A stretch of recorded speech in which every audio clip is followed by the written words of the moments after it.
Okay, thank you, Karen, for the, uh, should I say, soulful rendition of that song. So, being human, okay? So, ulitin ko lang po yung lyrics, ha? Sabi niya, being human isn't easy.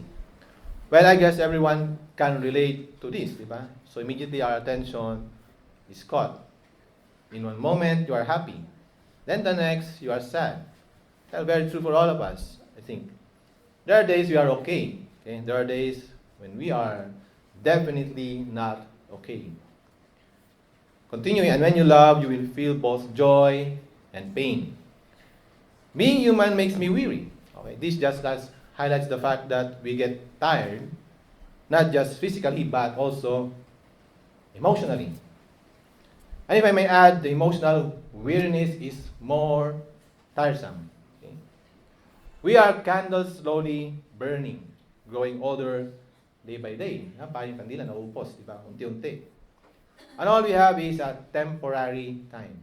And that is also true. Every day we live, we slowly deteriorate until such time we all die. Okay? We are all living on borrowed time. Okay? And so the chorus yearns for a hope, which goes, so I hope that one day I'll be free from this change, and I hope that one day I'll be free from all pain. I will hope for that day to come.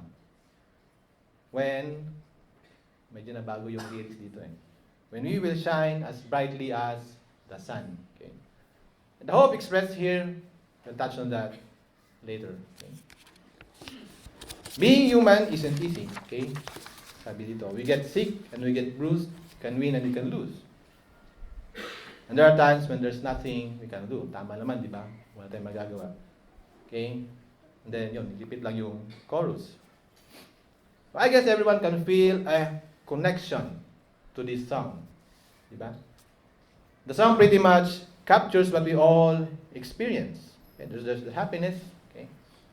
For example, when we achieve something worthwhile. Tuwan-tuwa tayo pag meron tayong na-accomplish. Di ba? When we learn to love and find that special someone. When we settle and have our families. When we celebrate the little joys of life. We were thrilled when we first saw our children born into this world, di ba? Okay, so yung mga parents, siguro tuwan-tuwa naman tayo na una nating nasilayan ang ating mga anak, di ba? Nung sila yung lumabas. We feel happy when we listen to our favorite songs or reading our favorite books or just passing the time with our families and with dear friends. Okay. We feel a sense of achievement when we know we have contributed something of worth for our employers. Okay? Sabi yung idea ko ito. Okay? Nakatulong tayo sa kumpanya, di ba? So we are very happy. We feel elated. But the reality is we are not always on top of the world. Diba? Parang kanta lang, di ba? I'm not always on top of the world. Ay, mali yata yung lyrics ko. Anyway, we have a saying in Filipino, di ba? Ang buhay ay parang isang gulong. Minsan nasa itaas, minsan nasa ibaba. So paulit-ulit naririnig ko sa nanay ko noon, nung bata pa kami. Talagang ganyan ang buhay, parang nasa gulong lang yan. Minsan nasa ibabaw ka, minsan nasa baba. Okay. But today, the modern version of that is, ang buhay ay weather lang. Okay. Si Kuya King, di ba? Weather lang. Minsan umuulan, minsan bumabagyo, minsan umaaraw, minsan cloudy, with a chance of meatballs. Kalam na alam ni Alex, ah. Para talang nanonood ng ganon, okay. Regardless, I think we just realize how transitory things can be in this life, diba? Dumadaan lang, okay? So it is that we feel depressed when things don't go our way at the workplace. Kunwari, napagalitan ng boss. Ginawa mo naman ng maayos yung trabaho mo. Nasa bad mood lang si boss, napagalitan ka. Diba? We feel depressed. Okay? So it is that we feel hurt when our children don't follow us. Gawin mo to. Ayaw, sabi ng anak mo, diba? So it is that we feel isolated when some people we care about don't even care to listen to us. Okay? May problema ka, sabi mo sa sino mang malapit sa iyo, asawa mo, anak mo, or kapatid mo, parang hindi ka pinapakinggan. Okay? Pasok dito, labas doon. Okay? So medyo nakaka-depress yung gano'n, di ba? We feel isolated. So it is we feel frustrated when we don't overcome certain emotions that we have been eyeing to overcome for so long. Ayoko na sanang magalit ng walang dahilan. Pero hirap na hirap ako. Kunwari, gano'n. Okay. So it is that we feel pain when a loved one dies. Diba? We feel a certain loss that cannot be described. Okay? The loss of a loved one cannot really be contained by words. Okay? We do not always win in life. Diba? Hindi naman tayo palaging nananalo, diba? Minsan, natatalo tayo. Okay? But that's just life. Ganun lang ang buhay, diba? We cannot do something drastic to change that. Okay? We cannot really avoid getting sick sometimes. Diba? Physical lang na tao. Minsan, pag naabuso natin yung mga katawan natin, nagkakasakit, di ba? We certainly cannot avoid death. Di ba? Gusto rin man natin mabuhay ng matagal, ng walang hanggan, wala tayong magagawa. We are all going to die one day. Okay? We cannot certainly avoid death. Right? That and taxes. Okay? So yung tax, di ko talaga maiwasan yun eh. Pagdating parang, bago makarating yung paycheck or payslip, kita mo doon, bawas na. Okay? Okay? So ganoon lang talagang buhay. Our being human, that is, our mortality, presents challenges and problems for us. We have physical limitations. We get tired after some time. So we need to rest. Okay? Pag napagod, kailangan magpahinga, di ba? We need to eat and drink water to survive. We experience pain. We have suffering. We have death. These are all constraints of being human. Okay?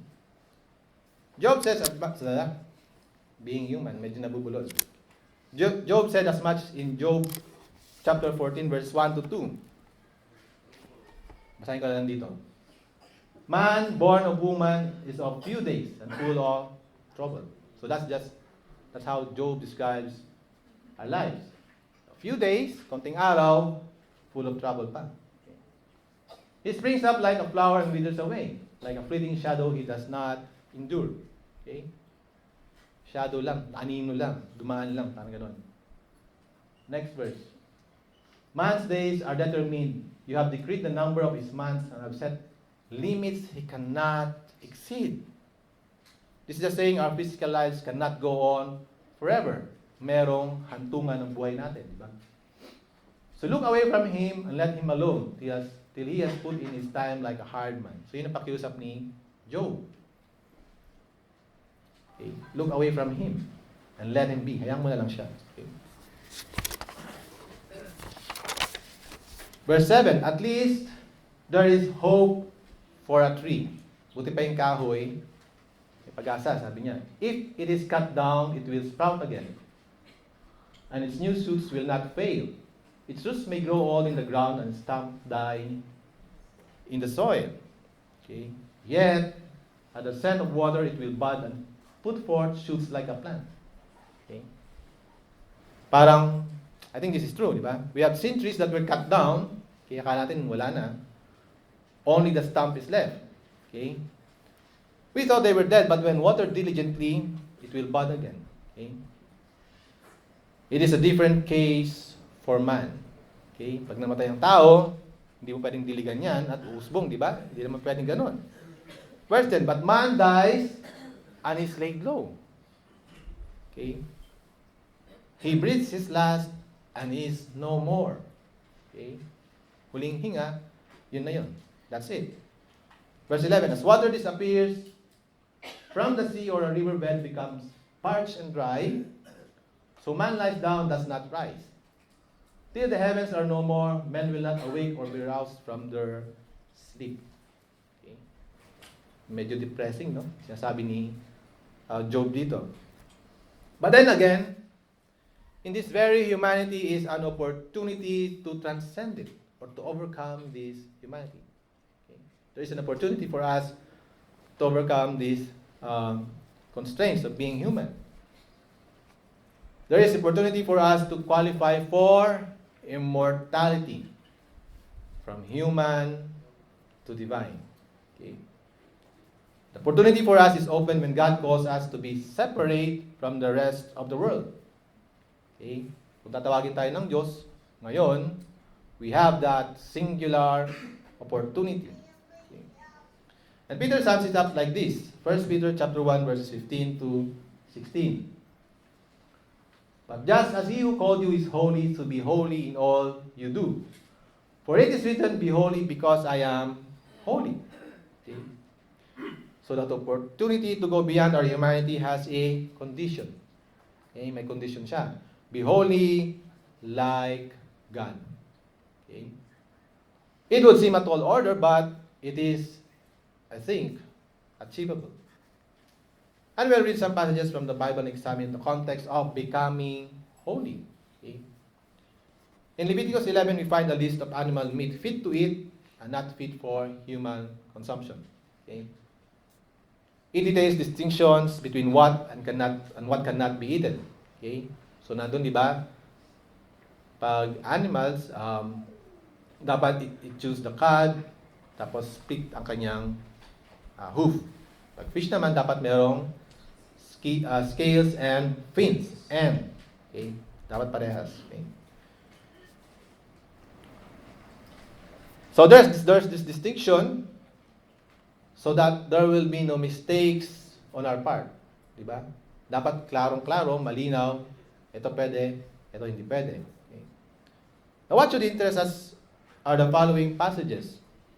Leviticus, punta ko na lang. Leviticus 11, chapter 44 to verse 47. I am the Lord your God. Consecrate yourselves and be holy because I am holy. Do not make yourselves unclean by any creature that moves about on the ground. I am the Lord who brought you out of Egypt to be your God. Therefore be holy because I am holy. Tanong, how is that connected to our discussion? Parang lumaya ko ng konti, di ba? How is that connected to our discussion? Well, we are talking about food here. One of the main concerns of being human. When God calls us out, He required us to take note of our diet. Bakit? Bakit pati yung pagkain natin may requirement ng Diyos? Okay? Because He is holy. We must become like Him. We cannot just eat anything, okay, when we are hungry. Pag nagutom, kahit anong damputin mo dyan, pwede bang kainin? Hindi pwede, di ba? Today, this requirement would not make sense for most. Many would argue this is just a law that concerns physical food. Pagkain lang yan, physical lang yan. Pwede namang kainin, di ba? But, is it? I think that it is spiritual in nature because God said in Leviticus chapter 11 verse 44, I am the Lord your God, consecrate yourselves and be holy because I am holy. We consecrate ourselves before Him in this matter when we follow the food laws. Okay? Consecrate means we avoid being defiled spiritually. Okay? The food laws, by necessity, following this logic, is spiritual in nature. Kahit po physical na pagkain pinag-usapan, it is spiritual in nature. And you can follow this requirement, right? And you have been following that requirement, right? That's what we did just when we were just starting to practice the food laws. Okay? Noong una, hirap na hirap tayo, di ba? But later on, naging parang second nature na lang sa atin, di ba? We are very conscious of what we eat. Okay? I'm sure that many of us struggle to avoid our accustomed diet. Being human. Di ba? May struggle sa una yan. Di ba? Hindi na basta-basta, hindi na ako kain ng ganito. Di ba? Especially so that many of our favorites were actually not fit for human consumption. Di ba? During those times, our human appetites present a challenge to overcome so we can obey the command to be holy. That was then. But look at you today. You have overcome that. Right? It's now part of our system to be very careful of what we eat. We are just very conscious. Okay? However, we also find out that there's something that we should be more wary about when it comes to being defiled spiritually. Okay? Hindi lang siya sa physical na pagkain. There's something more, okay, that should concern us. And Jesus pointed out this out in Matthew chapter 15, verses 10 to 11. Matthew chapter 15, verses 10 to 11. Jesus called the crowd to him and said, "Listen and understand. What goes into a man's mouth does not make him unclean. But what comes out of his mouth, that is what makes him unclean." Okay? Now, the word unclean here in the New King James Version is translated as defiled or defiled. Okay? And he goes on to further explain in Matthew chapter 15, verses 17 to 20. Let's go down to verses 17 to 20. Don't you see that whatever enters the mouth goes into the stomach and then out of the body? Sabi niya. But the things that come out of the mouth come from the heart, and this make a man unclean. For out of the heart come evil thoughts, murder, adultery, sexual immorality, theft, false testimony, slander. These are what make a man unclean, but eating with unwashed hands does not make him unclean. So it's not really referring to yung pwede na kainin kahit ano. He was referring to eating with unclean hands. Okay? Now, the things that Christ mentioned, evil thoughts, murder, sexual immorality, slander, well, they have become part of our being human. Not because God intended them to be that way, but because of our own weaknesses. Instead of overcoming them, we were overcome by them. Okay? Bis na malagpasan natin itong mga evil thoughts natin, we were overcome by those things. Okay? And more often than not, they are causes of our sufferings. Right? Some people are given to slander. They spread falsehoods about someone else, and the victim suffers because of that false report against someone else. Someone commits adultery. Another one suffers untold emotional trauma. Diba? Pag nangaliwa, kanan pala to. Pag nangaliwa, si Mister, siyempre si Mrs. Kawawa, di ba? O si Mrs. nangaliwa, kawawa si Mister, di ba? Ganun lang talaga buhay. Okay? Someone steals. Nagnakaw. Another suffers loss of income or of valuable items, or sometimes loss of sanity. If a big amount is stolen, di ba? Pinuhunan mo ng buong buhay mo na nakawin lang sa'yo, di ba? Mahirap yun. Okay. We are either the ones causing pain to another, or we are the victims of another person's uncaring, selfish attitude. Ganun lang talagang buhay. Being human. That's part of the human experience. It is sad. Really. It is sad. But that's just how it is for now. But to us who are called to be holy, Paul has this to say in Hebrews, chapter 12 in verse 14. Hebrews chapter 12 verse 14. Okay, naka-flash na. Make every effort to live in peace with everyone and to be, ulit-ulit, be holy. Bakit? Without holiness, no one will see the Lord. Okay? So medyo sinimplify ni Paul. Okay? Without holiness, no one will see the Lord. Okay? So it's all of these things that the opportunity to become present or become better, presents itself when we are able to overcome our humanity. There's that opportunity for us given today. When mistreated, there's opportunity to show kindness. Can we do that? Okay? Na maltrato tayo, yet we try to show kindness. When someone transgresses us, we learn to forgive. Can we do that? When things are testy and not going our way, we learn to be patient. Okay? Patient. When we only have so much, we learn to be content and grateful. We learn to appreciate what we have today. Okay? And we work for the things that we want. When we see someone suffering, we show kindness and mercy. We offer our shoulders for them to cry on.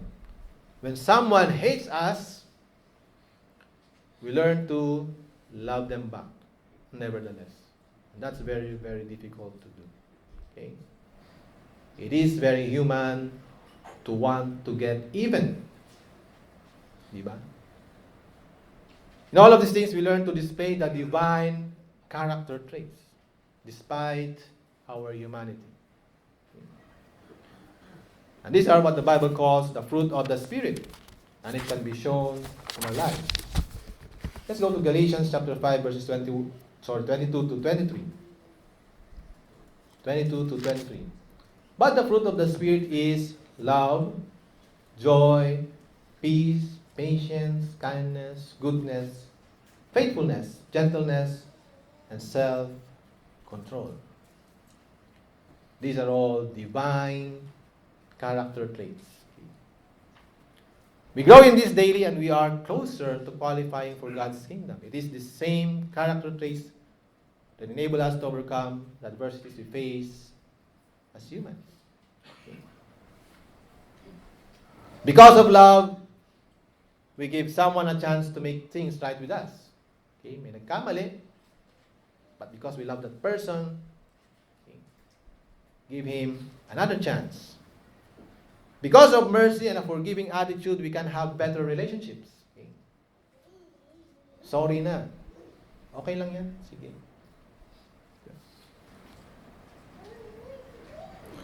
Because of compassion, someone else will have food to eat or clothing to wear or shelter. Because of our compassion. Because of this, we now look at or take the different experiences we have from a totally different perspective. Okay, naiiba ang ating punto de vista. Diba? If we experience difficulties, then we look at them as stepping stones to becoming better persons. Okay?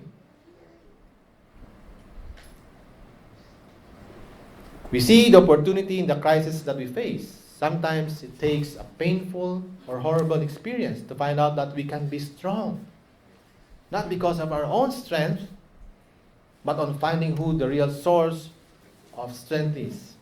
And that would be God. Okay? We are drawn closer to God. We become strong because we rely on God. Not on ourselves. Not on our own strength, but on God.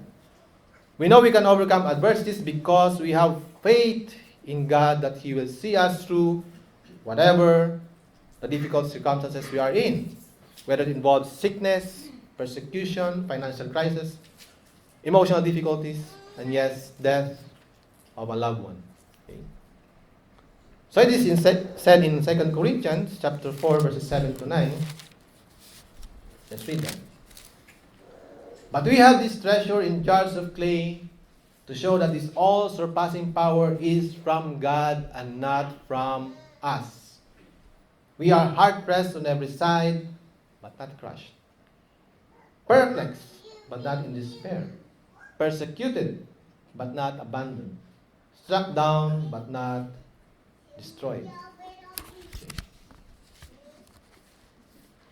If we persist in emulating God, becoming holy in our lives, there is developed inside us something that God treasures.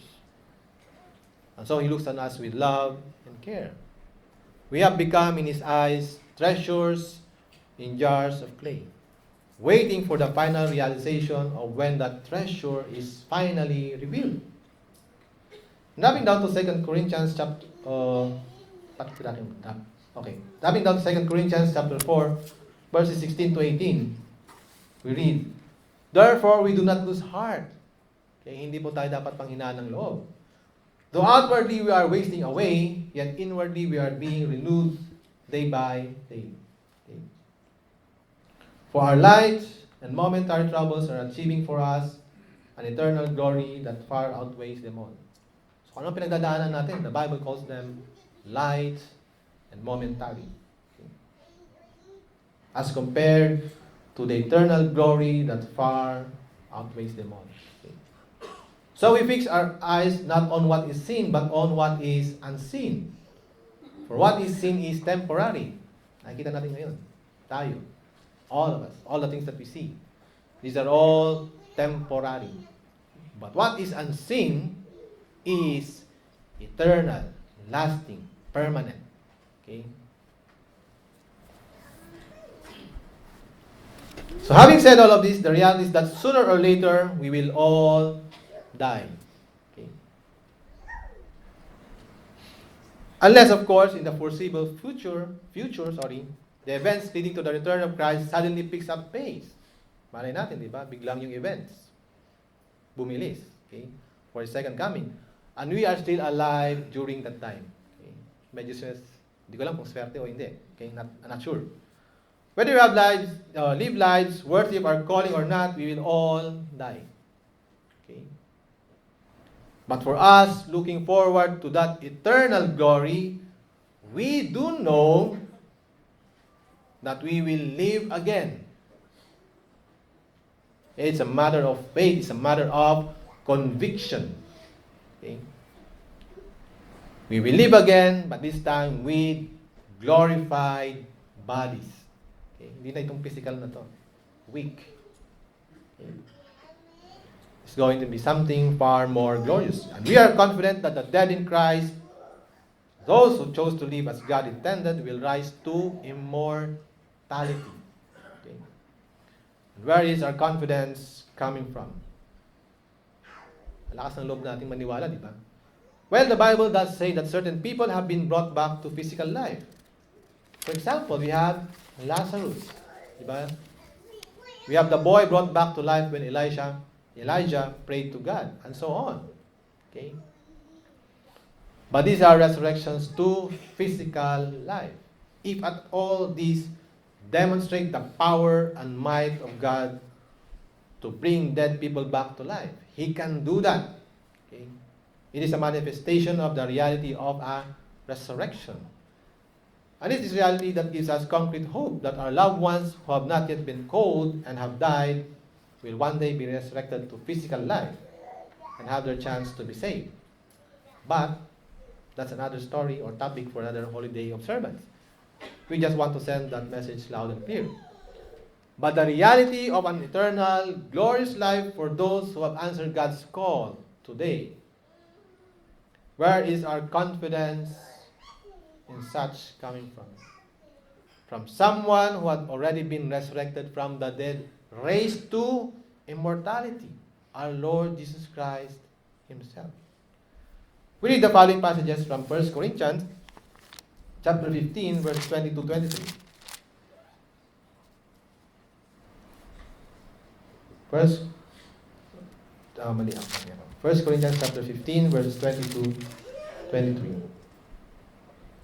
But Christ has indeed been raised from the dead, the first fruits of those who have fallen asleep. Okay? Siya ang una. For since death came through a man, the resurrection of the dead comes also through a man.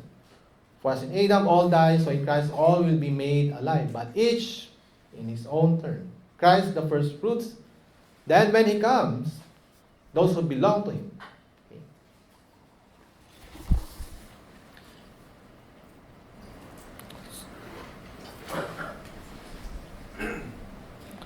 So, ang tanong siguro dyan next is, with what bodies will they rise? The same as the former one? And we'll get the answer straight from your Bibles. Let's go to verses 35 to 38 of 1 Corinthians chapter 15. But someone may ask, how are the dead raised? With what kind of body will they come? How foolish, sabi ni Paul. What you saw does not come to life unless it dies. When you sow, you do not plant the body that will be, but just a seed, perhaps of wheat or of something else. But God gives it a body as He has determined, and to each kind of seed He gives its own body. It is clear God will be the one who will determine that. Okay? Let's go to verses 42 to 44. So it will be with the resurrection of the dead. The body that is sown is perishable. It is raised imperishable. It is sown in dishonor. It is raised in glory. It is sown in weakness. It is raised in power. It is sown a natural body. Take note of this. It is raised a spiritual body. Okay. When God raises back to life those who have lived according to His will, they will be given spiritual bodies. And just notice the contrast. When we die, we are sown perishable. Nabubulok. Okay. When we are raised, we become imperishable. We will no longer die. When we are raised back to life, we will be raised in power and glory. Okay. What are these descriptive of? They are descriptive of the divine, glorious, imperishable, powerful, spiritual, permanent. Okay. We would have completed the transformation from human to divine. Okay. Today we celebrate the Feast of Trumpets. To me, this day is one of hope for all of humanity. We long for better days to come. We long for suffering and to end. Diba? We all yearn for all of these things to end. We long for peace and end to all conflicts. Okay? We long for prosperity to envelop the whole earth. Okay? We long for that day. We long for people seeing happiness in all that they do. The poor finally getting respite from their hard labor and being amply rewarded for their hard work. We long for justice to prevail, and it will. All of this will happen only when Christ returns. Okay? And that is one of the events that this feast foretells. And to me, this feast observance reminds us there is hope for mankind. That glimmer of light, that silver lining against the dark clouds that hover over all of us. That's why it is important we observe it. Okay? It offers us hope. This hope strengthens our faith. Okay? This hope fuels our resolve to go on with life despite the hardships of being human. Okay? May pag-asa tayo. Okay? That's why kahit anong hirap ng buhay, okay lang. We know, we are certain of what we are looking at in the future, di ba? It gives us the needed motivation to move forward with our lives. Okay? For us who have been called, this feast foretells the completion of our redemption, the transformation from human to divine, the fulfillment of our hope for eternal glory. And this is that hope the song yearns for. So I hope that one day I'll be free from this chains, and I hope that one day I'll be free from all pain. I will hope for that day to come when we will shine as brightly as the sun. Okay. It's a beautiful chorus. And this is the powerful message of the Feast of Trumpets. This is the elegant beauty of the hope that stems from our faith in coming resurrection for us and for the rest of humanity. It is a refreshing hope that says we will all see our loved ones again, alive and being with us forever. Okay? There's that hope. It is a celebration of humanity finally overcoming the one thing that makes us humans truly humans: death. Hence we read in 1 Corinthians chapter 15, verses 54 to 55, our last scriptures for this message. When the perishable has been clothed with the imperishable and the mortal with immortality, then the saying that's written will come true. Death has been swallowed up in victory. Where, O death, is your victory? Where, O death, is your sting? Nawala na. Because we are no longer physical. Right? The sting of death is sin. The power of sin is the law. But thanks be to God, He gives us the victory through our Lord Jesus Christ. Okay. And what does this victory mean for us?